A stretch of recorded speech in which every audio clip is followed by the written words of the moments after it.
Welcome to the SoFlo Real Estate Show. Ask Athena and Julie anything. Your go-to podcast where we answer all your burning questions about all things in real estate here in South Florida.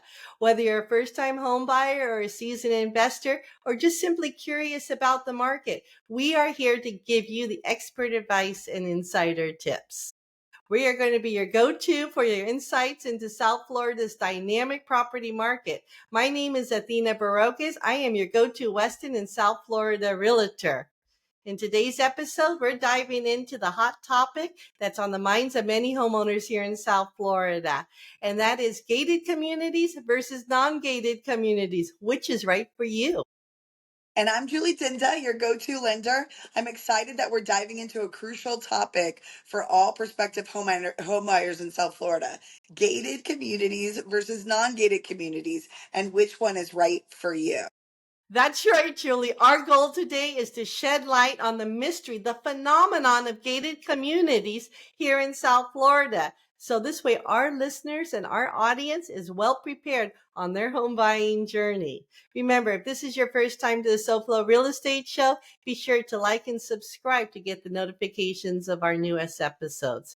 Hey, Julie, listen, before we get started, I think I would like to share a personal story of my own of relocation experience from the San Francisco Bay Area to South Florida. I kind of want to go into, what I saw and how I was confused when it comes to gated communities because they are such a unique product offering here in South Florida. What do you think? Do you think I should go for it? I love it when we share with our audience. Go ahead, let's do I it. do too. I agree. And I know with your 20 plus years of experience and growing up here in Broward County, I know you have a lot of stories. The story I want to share is one of relocation. I came from Northern California years and years ago. And in Northern California, it's a special area too. It's different though, so different. We have no gated communities. We have no non-gated communities. It's little cities after little cities connected together. I mean, everything flows into one another. You have no idea when you left one city and went into another. It was open, parks everywhere, public transportation, hills, valleys, everything. So it was a big, wide open space without any delineation of neighborhoods or cities or anything. So when I relocated to South Florida, which is a mecca of gated and non-gated communities, I was like, what is all this, right? Why do I have to get in line to go see a property? Or why do I have to get in line and show my ID? Or why do I have to keep hitting the box in order to go visit a girlfriend or whatnot? It was just really strange to me. Not bad, just very, very strange, very unique, very different. And so as I started to adapt and understand, I was like, oh, this is a very, very cool idea. And it's just, again, it's so different. And I thought, as we were putting this podcast together, Julie, wouldn't it be interesting to share our perspectives and to really educate our viewers and listeners on why we have this phenomenon and why it's exciting and why we love it so much. And so I just wanted to share that story because I became a believer. I still love Northern California for its openness, but I love South Florida, especially here in Broward and Palm and parts of Dade that have gated communities or non-gated communities. I just wanted to share that and kind of put that out there that I get it. I get it, and I'm ready to explain it to anybody. Yeah, I'll share a story with you guys about a client that I had from New York. I had a guy that, he was so used to just the beautiful trees, and, he lived in the Buffalo area and having his own space. And we pulled into a little community in Weston actually called Savannah. And there was a line, and we had to sit in the line, and we had to wait for people. And he was like, this is ridiculous. I'm not living like this. Like, I don't want to have to do this every time. And what if a friend wants to come and visit me? Like, he was very very negative Nancy. What does that say? Negative Nancy. So I was like, just give it a chance. I'm going to show you. We're going to show you why it is the way that it is. And the moment that we pulled in, it was like, You had the teenagers riding their bikes and goofing off next to the road. And then you had like the moms pushing their kids on the stroller and the little, toddlers running in the grass. And they had this beautiful pool with a really beautiful, what is that called? Like a slide, like a water slide, and like all these different pools and everybody, it was just so amazing and completely carefree that he's like, oh yeah, this is what I'm talking about. This is what I want. I don't want to be worried that when I go to work that, my kids or, could get, whatever, get hurt or whatever it is, or my wife would need to call me. So it's just really great to have that peace of mind that at home you can be yourself and your kids can run to the neighbor's house and you don't have to feel stressed or worried either way. Yeah, you said something that was really made me smile. You walk through these gates or drive through the gates, and it's like, ooh, it's just like everything opens up, like a magic curtain opens up. It's like going to Disneyland for families and for a community experience, right? You walk through, you're like, am I in Disney World? What is going on here? It's so carefree. It has a little vibe of its own, and right away, it's intoxicating. People want to move there. They're like, I love Savannah, right? Or I love some of these other communities. It is really an intoxicating experience. I love that story, Julie. Thank you for sharing. And Buffalo, ooh, coming from So Nicole too. That was probably a very unique experience for him himself. he's just to say he bought right away. It's like, sold. My gosh, what fun that is. But you know what? This is an interesting statistic. I had no idea. So I looked it up, right? I looked it up. Florida is ranked number 2 in all the states for having the most gated and non-gated communities in the United States. It's ranked number 2 behind California, which would probably be more the Southern California. But I thought number 2, that's incredible. That shows how much South Florida loves its communities, the grouping of, gated and non-gated communities. I had no idea. Did you, Julie? Nope, I did not, but it definitely makes sense for sure. Yeah, absolutely. Hey, let's kick things off by understanding really what is a gated community. And essentially, I would define it this way. You let me know if you have a different definition, but it's simply a residential area. It has controlled access. It usually is surrounded by a fence or a wall. And what it does, it was derived to provide extra layer of security and exclusivity to these different communities and to kind of separate them on the map of why you would want to live here versus there. So, Julie, what are your thoughts? Do I kind of Yeah, have and it in right? contrast, I think non-gated communities, they're more open, they don't have restricted entry points, and they're just offering that different living experience. Yeah, absolutely. And that's what it comes down to. When we're buying homes as, home buyers, we're not buying a structure, right? We're not buying a structure. That structure could be anywhere. What you're buying is really a lifestyle. You're buying, what type of experience do you want to have? Where do you want to be? Where do you see yourself after work? Where do you see yourself if you have children? So it's the lifestyle. So, whether you're choosing a gated or non-gated community, I don't think one is better than the other. I think it's Great. whatever speaks to our buyers, right? Our Exactly. homeowners. Exactly. And here's a little history about how those gated communities became so popular in South Florida. So this rapidly growing phenomenon has actually become popular in many of the areas of the country since the late 1980s. So while early gated communities were restricted to the retirement villages and the compounds for the super rich, the majority found today, and especially in our area, are with the upper and the middle class. So then builders in the 1990s actually found it more economical to build entire communities and market them as gated communities to increase that buyer interest. Wow. So they actually started off really more for the ultra rich and the exclusiveness of their particular lifestyle, and then somehow funneled down with builders saying this is a better way to build economically and probably has a lot of intrinsic value on the market, which we'll get to later. But that is a really interesting piece of history. I think Weston actually was probably one of the best built master plan communities we have out here in Broward. But what makes it so, you look at the new developments, you look at these new developments and I always go, wow, look at this. Most of them are gated. I would say over 90% are gated. And they're not even luxury, Jolie. We're talking about townhomes. There's two brand new townhome communities down here in West Pines, right? West Pembroke Pines. And one's going vertical this year. One went vertical last year. Do you know what? Both gated. And so gated communities are really, it's not even a trend. It's almost like an expectation as builders continue to build in this type of modeling. Yeah. So, and moreover, homes in gated communities often maintain those higher property values that are due to the desirability and the added security that they provide. And then the research published by the American Real Estate Society revealed that houses in gated communities actually enjoy 30% premiums compared to non-gated homes. That is a substantial difference.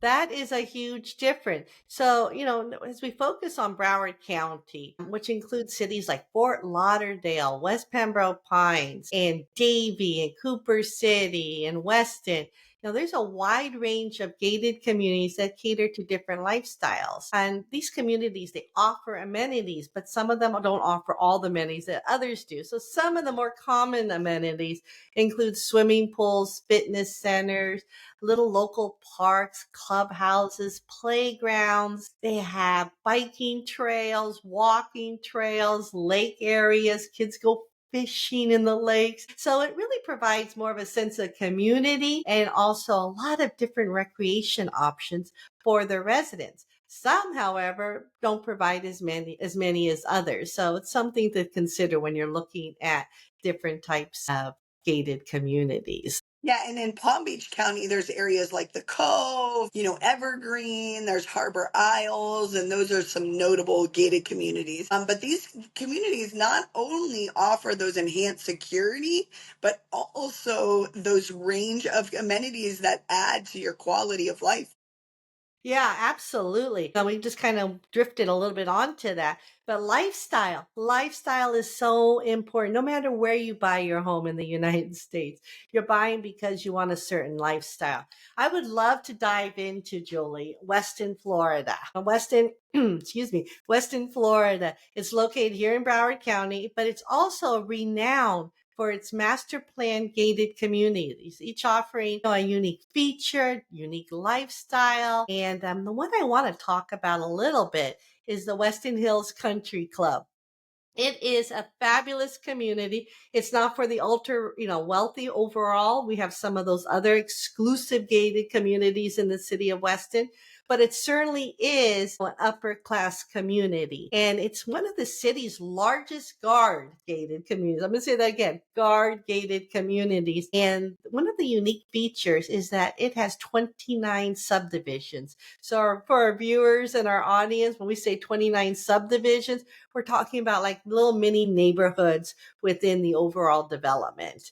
And so in this particular community, to give you a wow factor of some of our gated communities, this particular one offers two championship golf courses, tennis courts, a clubhouse. It's a really a haven for sports enthusiasts. It's a haven for getting together as a community. It is really a beautiful area. Weston Hills is awesome. And it was so funny when I first moved out there, geez, what, 18, 20 years ago, Dan Marino actually lived in Weston Hills. So that's what made it really fancy over there. But another example is Windmill Reserve. So that's a private luxury guard gated community, and it's in the intimate enclave of custom built homes that are set within 139 acre areas of lakes and preserves. So it provides this beautiful, serene, upscale living environment. Yeah. Wow. Windmill Reserve is absolutely gorgeous. And when you say custom homes, you really mean a custom home. Somebody goes in and they build whatever home that they like to build. And it is an ultra exclusive community here in the city of Weston. But there's another, let's give something else. We gave ultra exclusive, we gave super high end, but let's talk about something that is more, it speaks more to a broader audience buyers, and that might be the landings. This is also a gated community, and it has 300 luxury estate homes. Most of these homes are on the water or they have a pool, and they're very, they're appealing. They offer residents a resort like experience, but it doesn't have that super high price point. So in this case, I think we're trying to share is that even though it's a gated community, there's different price points and there's a gated community for everybody within every budget. That's why having a realtor that understands these communities and a lender that can speak about these communities makes such a difference. And it's also worth noting that the demand for homes in these gated communities is reflected in the market. So currently, there are approximately 60 homes for sale in Weston, matching the gated community criteria. So, and those have a median listing price of about 800,000. So this indicates a robust market for gated communities in the area.